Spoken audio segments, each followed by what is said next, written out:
Балалар, біз қазір қанталарға деген қазақтың ұлттық ойынын өткіземіз. Балалар қараңызшы, міне мына сандықтың ішінде не бар? Асық.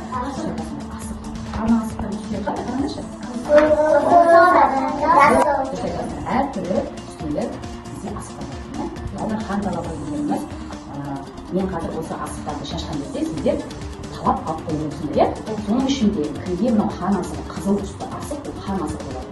Егер де осы асық бірінші кім алып алса, ол ойынды бірінші бастайды, иә балалар? Алдаймыз ба? Мен қазір асықты шашамын, ал сіздер асықты жинау керексіз. Түсінікті балалар? Апай мен алдым. Сіз ал, қызым. Көрсет, мен алдым. Мен алдым.